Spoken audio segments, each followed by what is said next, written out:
السلام عليكم ورحمه الله تعالى وبركاته. كنتمنى يا ربي تكونوا بخير وعلى خير. اليوم ان شاء الله غادي نوجدوا الحلوان ديال درهم اللي كتباع عندنا، الماكاهو المغربي كما تنقولوا.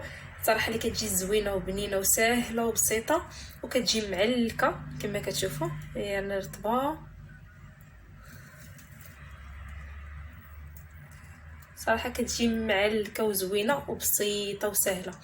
ندوزو باش نشوفوا الطريقه والمقادير، وما نساش قبل انكم ديروا الاشتراك وتفعلوا الجرس باش يوصلكم دائما الجديد نتاعي، وتخليو لي كومونتير زوينه او الا كانت عندكم شي وصفه او تساؤل تخليو لي كلشي في لي كومونتير.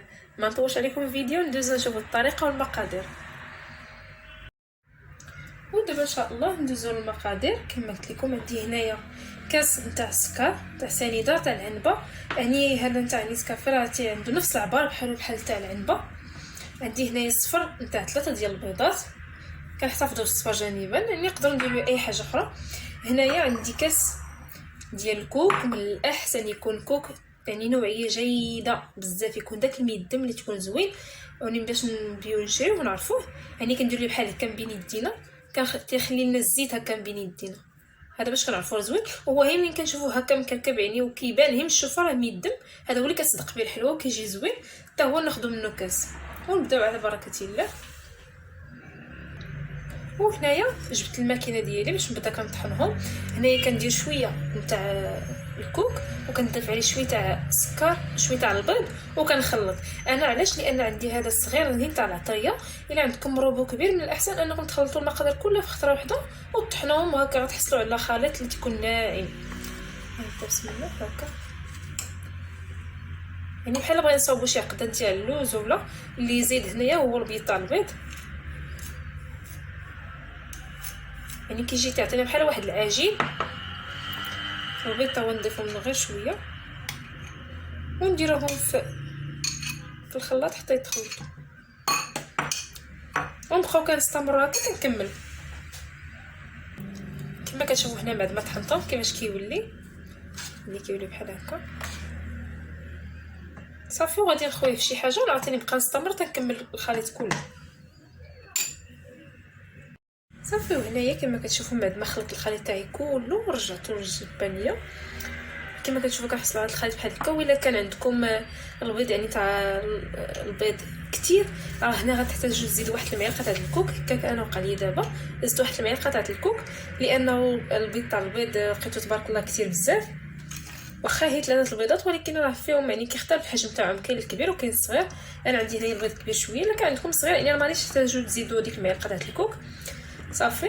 كما كتشوفوا الخليط تاعي ها هو، كنبقى بحال كنحركو. الا لقيت شي كويرات كنحاول انني نعسهم هكا مزيان ونخلط كلشي مزيان، يكون يعني كلشي بيان ميلونجي صافي. وغادي نجيب دابا الطاوه فاش غادي ندخلهم للفران.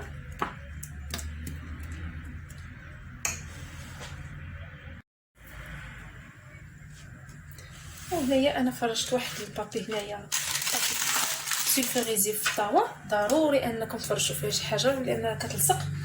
وخويت الخليط تاعي في بلاستيكه قطعته. دابا غادي نبدا يعني من الاحسن ديالهم يكونوا متباعدين ويكونوا صغيورين.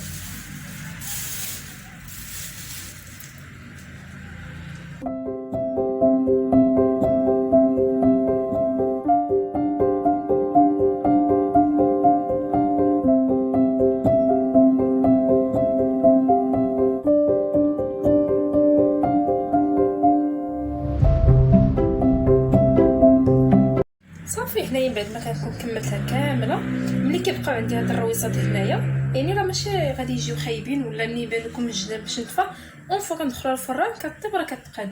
غنجيب شويه تاع الماء ونقلب فيها كصبيب ونقاد هذوك الرويصات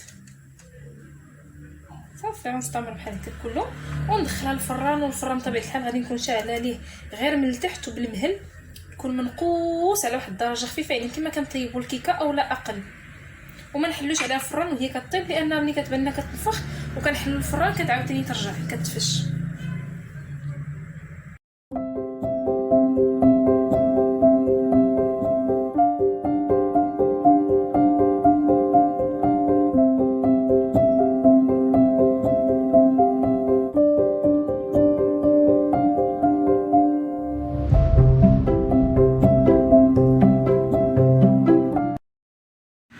وهذا كما كتشوفوا تيكون الشكل تاعها من بعد ما خرجتها من الفران.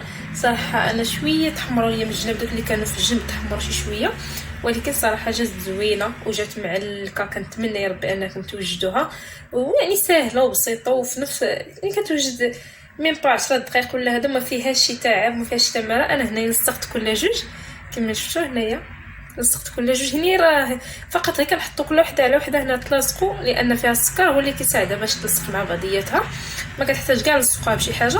بغينا نخليو كل وحده بوحدها راه كنخليوها. كنتمنى يا ربي ان الوصفه اليوم تكون عجباتكم، بسيطه وسهله وكتعجب كاع المغاربه.